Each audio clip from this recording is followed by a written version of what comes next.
The courtroom crackled with tension. Every gaze was fixed on Michael Cohen, former personal attorney to President Donald Trump, as he took the stand. This wasn't just a legal proceeding, it was a political battleground. Democrats alleged Trump had colluded with Russia to interfere in the 2016 election, and Cohen was their star witness. The air was thick with anticipation. Would this be the moment Trump's presidency began to unravel?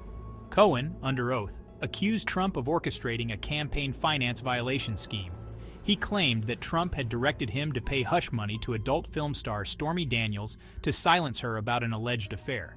Democrats seized on this as proof of Trump's guilt, claiming the payment was an illegal campaign contribution designed to influence the election. The media frenzy was immediate and intense, painting a picture of a president on the brink of ruin. The defense, however, was ready. They pointed out glaring inconsistencies in Cohen's testimony, highlighting his history of dishonesty and deceit. Cohen had already pleaded guilty to lying to Congress about a Trump Tower project in Moscow. His credibility was in tatters. How could anyone trust the word of a man who had built his career on lies and manipulation? Cohen's performance on the stand was a masterclass in theatrics.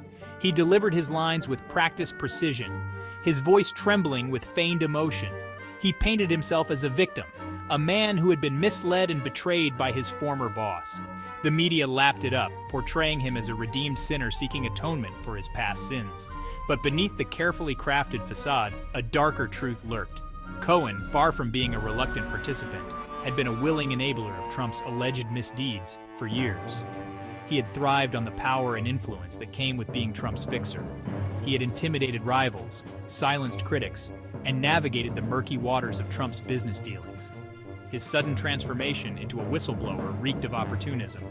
Was he truly motivated by a desire for justice? Or was he simply seeking revenge against a former boss who had cast him aside? The defense argued that Cohen's testimony was nothing more than a desperate attempt to save himself from a lengthy prison sentence. They presented evidence of Cohen's past lies and betrayals, painting him as a man driven by greed and self-preservation, not a newfound sense of morality. Cohen's credibility was further undermined by a long history of shady dealings. His past was littered with accusations of fraud, intimidation, and questionable business practices. He had been accused of threatening journalists, harassing opponents, and engaging in unethical legal maneuvers. His reputation as a ruthless operator preceded him, casting a long shadow over his claims of newfound integrity. The defense meticulously dissected Cohen's past actions, exposing a pattern of deceit and manipulation. They revealed instances where he had lied to authorities, misled clients, and exploited loopholes for personal gain. They presented evidence of Cohen's lavish lifestyle, funded by questionable business ventures, suggesting a man motivated by personal enrichment, not ethical principles. The defense argued that Cohen's testimony was simply another chapter in a long saga of self-serving lies. He had tailored his story to fit the prevailing political narrative, hoping to curry favor with authorities and secure a reduced sentence. His sudden moral awakening was a cynical ploy, a desperate attempt to salvage his reputation and escape the consequences of his actions. Why would Cohen, a man who had built his career on loyalty and discretion, suddenly turn against his former patron? The defense argued that his motivations were far from pure. They suggested that Cohen was driven by a combination of revenge, self-preservation, and a desire for notoriety. He had been cast aside by Trump, facing legal peril and financial ruin. His testimony was a desperate gamble, a last-ditch effort to salvage his future. The defense pointed to Cohen's relentless media appearances, his book deals, and his paid speaking engagements as evidence of his self-serving motives. Cohen had become a media darling, his every utterance dissected and analyzed. He was profiting handsomely from his newfound fame, cashing in on his betrayal of Trump. His actions reeked of opportunism, not a genuine desire for justice. The defense argued that Cohen's testimony was simply a calculated move to maximize his personal gain. He was willing to say anything, true or false, to secure a lighter sentence and enhance his public profile. His claims of moral awakening were a sham, a cynical ploy to disguise his true motives. The media frenzy surrounding Cohen's testimony was relentless. News outlets breathlessly reported every detail, amplifying his accusations and fueling the narrative of Trump's imminent downfall. Cable news channels became 24/7 Cohen coverage, with panels of pundits dissecting his every word and gesture. The public was bombarded with a constant stream of information, much of it biased and unsubstantiated. The media's obsession with Cohen created a distorted reality, where his shaky testimony was treated as gospel truth. His past lies and inconsistencies were downplayed, while his accusations against Trump were amplified and sensationalized. The media circus created a climate of fear and suspicion, poisoning public opinion against Trump and undermining the presumption of innocence. The media's relentless focus on Cohen distracted from the lack of concrete evidence supporting his claims. The allegations of election interference remained largely unsubstantiated, based on hearsay and speculation. The media's obsession with the narrative, however, overshadowed the lack of substance, creating a perception of guilt where none had been proven. Amidst the media frenzy and the relentless attacks, one voice was conspicuously absent: Trump's. Despite his consistent lead in the polls, he was denied a platform to defend himself against the accusations. The media, eager to portray him as guilty, refused to give him a fair hearing. His attempts to respond were met with derision and dismissals, his words twisted and manipulated to fit the prevailing narrative. The double standard was glaring. Cohen, a convicted liar, was given a national platform to air his grievances and accuse the president of wrongdoing. Trump, on the other hand, was denied the opportunity to defend himself, his words dismissed as lies and distractions. The presumption of innocence, a cornerstone of American justice, was cast aside in the pursuit of a politically motivated prosecution. The silencing of Trump had a chilling effect on public discourse. It set a dangerous precedent, where accusations, no matter how unsubstantiated, were given more weight than the defendant's right to a fair defense. The media's eagerness to convict Trump in the court of public opinion undermined the principles of justice and fair play. The trial became a battle for public opinion, with both sides vying for control of the narrative. Democrats sought to portray Trump as a corrupt and illegitimate president, hoping to sway public sentiment against him and weaken his chances of re-election.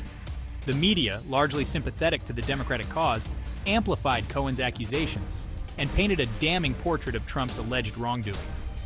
The defense, however, fought back, highlighting the inconsistencies in Cohen's testimony and emphasizing his lack of credibility. They argued that the allegations of election interference were politically motivated, a desperate attempt by Democrats to overturn the results of a legitimate election. They appealed to the American people's sense of fairness, reminding them that Trump, like any citizen, deserved the presumption of innocence. The battle for public opinion raged on, with both sides deploying their respective arsenals of information warfare. Social media became a battleground, with supporters and detractors of Trump engaging in fierce online debates. The nation was deeply divided, with trust in traditional institutions eroding amidst the partisan rancor. Despite the media frenzy and the relentless accusations, a shadow of doubt lingered over Cohen's testimony. His past lies, his questionable motives, and the lack of concrete evidence cast a pall over his claims. The defense had successfully poked holes in his narrative, raising legitimate concerns about his credibility and the veracity of his accusations. The public, bombarded with conflicting information and partisan rhetoric, struggled to discern truth from fiction.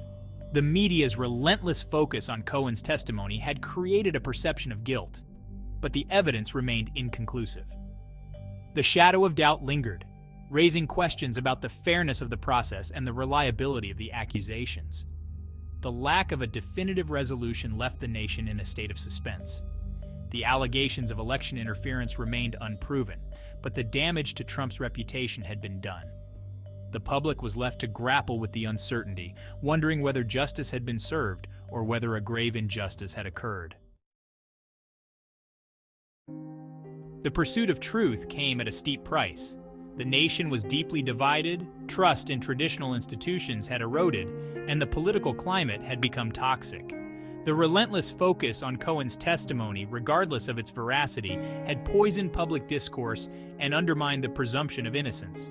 The media's obsession with the narrative, at the expense of due process and fairness, had created a dangerous precedent. Accusations, no matter how unsubstantiated, were given more weight than the defendant's right to a fair defense. The pursuit of justice had been transformed into a political weapon used to bludgeon opponents and silence dissent. The trial had exposed the fragility of American democracy, where the pursuit of truth could be twisted and manipulated for political gain. The price of truth was high, leaving the nation wounded and divided, grappling with the consequences of a process that had prioritized narrative over fairness. The trial's implications extended far beyond the courtroom. It represented a broader assault on justice and due process, where political expediency took precedence over the fundamental principles of fairness. The presumption of innocence, a cornerstone of American jurisprudence, had been eroded, replaced by a climate of suspicion and guilt by accusation. The media's role in this assault was undeniable. They had abandoned their traditional role as impartial observers, becoming active participants in the prosecution of Trump. Their relentless focus on Cohen's testimony, regardless of its veracity, had fueled the flames of partisan division and undermined public trust in the justice system.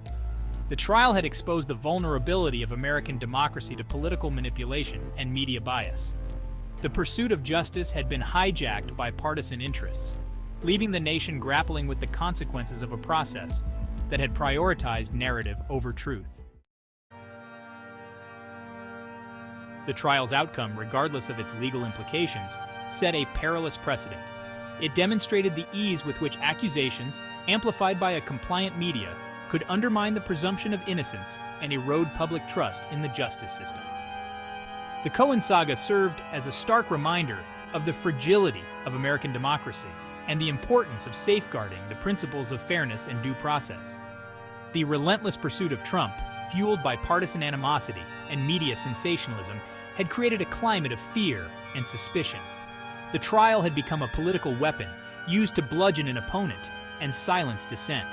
The consequences of this assault on justice extended far beyond the courtroom, casting a long shadow over the future of American democracy. The Cohen trial served as a cautionary tale, a reminder of the importance of vigilance in safeguarding the principles of justice and fairness. It highlighted the dangers of media bias, political manipulation, and the erosion of due process. The future of American democracy depended on the nation's ability to learn from this perilous precedent and reaffirm its commitment to the principles of justice for all.